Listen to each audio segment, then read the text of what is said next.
So இன்றைக்கி நம்ம என்ன பார்க்குறோம் அப்படின்னா, நம்மளோட சிஎன்சி ஷீல்டு இருக்கு இல்லையா, அதில் நிறைய பேருக்கு என்ன தெரிய மாட்டேங்குது அப்படின்னா, இந்த 3 எல்லோ கலரு, இந்த ஒரு ரெட் கலரில் பின்ஸ் இருக்கும். ஸோ அந்த ரெட் கலர் பின் எதுக்கு அப்படின்னா, அது ஏ ஆக்சிஸ்ன்னு போட்டிருப்பாங்க. இந்த 3 எக்ஸ் ஒய் இசட் அப்படின்னு சொல்லி ரெஸ்பெக்டிவ்லி போட்டிருப்பாங்க. அந்த ஏ ஆக்சிஸ் என்ன செய்யும்னா, நீங்கள் வந்து இந்த ஜிஆர்பிஎல் லைப்ரரி யூஸ் பண்ணும்போது, அந்த ஜிஆர்பி லைப்ரரி யூஸ் பண்ணிவிட்டு நீங்கள் என்ன செய்வீங்க, அதை ஆர்டினோட அப்லோட் பண்ணிவிட்டு இந்த ஆப்புக்கு வருவீங்க, யூனிவர்சல் ஜி கோட் சென்டர். ஓகேவா? ஸோ டிஸ்கனெக்ட் பண்ணிட்டு திரும்ப பார்த்தீங்க அப்படின்னா, இங்கே வந்து காம்போர்ட் இருக்கும். இந்த காம்போர்ட்டை நீங்கள் செலக்ட் பண்ணுவீங்க. செலக்ட் பண்ணிவிட்டு கனெக்ட் கொடுப்பீங்க. கொடுத்த அப்புறம் நம்ம என்ன செய்வோம் அப்படின்னா, இந்த இடத்துல உங்களுக்கு டூல் பாக்ஸு கனெக்ஷன் எஸ்டாப்ளிஷ் ஆன அப்புறம் ஜா கண்ட்ரோலர் வரும். இங்கே எக்ஸ் ஒய் இசட் இந்த 3 யூஸ் பண்ணுவீங்க. பட் நான் என்ன பண்ணியிருக்கேன் அப்படின்னா, இப்போ இசட் மட்டும் தான் கனெக்ட் பண்ணியிருக்கேன். சரியா? ஸோ இசட் மட்டும் கனெக்ட் பண்ணியிருக்கேன். இந்த மோட்டர் தான் இசட் மோட்ரு. ஓகேவா? இப்போ இந்த ஏன்ற 4வது ஆக்சிஸில் உள்ள மோட்ரு வந்து இந்த மோட்ரு. சரியா? இப்போ இசட் மோட்டரை ரன் பண்ணி காட்டுறேன் நான். அதில் மோட்டரை பாருங்கள். சுத்தம் தெரியுது உங்களுக்கு? தெரியும்னு நினைக்கிறேன். சரி, இப்போ என்ன அப்படின்னா, இப்போ இசட் ஆக்ஸில் எனக்கு லோட் அதிகமாக இருக்குது. ஸோ இசட் ஆக்ஸில் 2 மோட்டர் நான் போட்டிருக்கேன். அப்போ 2 மோட்டர் 2 ஆக்ஸில் போட்டிருக்கேன் அப்படின்னா என்ன சொல்லுங்கள், ரெண்டுமே எனக்கு ஒரே மாதிரி ஆப்ரேட் ஆகும். அப்போ அதை இந்த மோட்டர் என்ன பண்ணுதோ அதே இந்த மோட்டர் மிமிக் பண்ண தான் இந்த எக்ஸ்ட்ரா ஃபேஸ் கொடுத்துருக்காங்க, ஏ ஃபேஸ். சரியா? ஸோ ஏ ஃபேஸில் என்ன பண்ணியிருக்கேன்னா, என்னோடய மோட்டரை ப்ராப்பராக கனெக்ட் பண்ணியிருக்கேன். கனெக்ட் பண்ணிவிட்டு நான் எப்படி இந்த ஜி ஆக்சிஸில் உள்ள டேட்டாவை அப்படியே ஏ ஆக்சிஸ் மூவ் பண்ணுறேன்னு பாருங்கள். ஓகேவா? ஸோ இந்த இடத்துக்கு வந்தீங்க அப்படின்னா, இந்த இடத்துல பார்த்தீங்க அப்படின்னா அந்த எக்ஸ் ஒய் இசட்னு ஒரு கிரிட் கொடுத்துருப்பாங்க. கடைசியில் D12.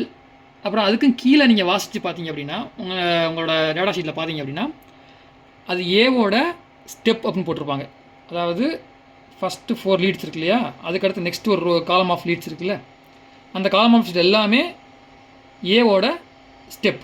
ஸோ நான் என்ன செய்கிறேன், இசட் ஆக்சிஸ் இருக்கு இல்லையா, எக்ஸு ஒய் இசட்டு, இசட்டோட ஸ்டெப்பை எடுத்து நான் வந்து ஏவோட ஸ்டெப்பில் ஃபீட் பண்ணிட்டேன். ஸோ இதுக்கு மாடுலர் ஜம்பர்ஸ் இருக்குது, அதை யூஸ் பண்ணுங்கள். நான் இப்போதைக்கு கேபிள் யூஸ் பண்ணுறேன்.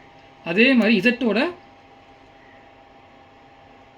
டைரக்ஷனை யூஸ் பண்ணி ஃபீட் பண்ணிட்டேன். ஸோ நான் இப்போ என்ன பண்ணியிருக்கேன் பாருங்கள், இசட் ஆக்சிஸோட ஸ்டெப்பு ஏவோட ஸ்டெப்புக்கு போயிருக்கு, இசட் ஆக்சிஸோட ஸ்பீடு ஏவோட ஸ்பீடுக்கு போயிருக்கு. சரியா? இப்போ கவனிங்க அந்த மோட்டர் ரெண்டையுமே. நான் இங்கே கண்ட்ரோல் பண்ணி இஜெட்டை மட்டும் தான் நினைக்கிறேன், கிளிக் பண்ணுறேன். சரியா? அங்கே பாருங்கள்.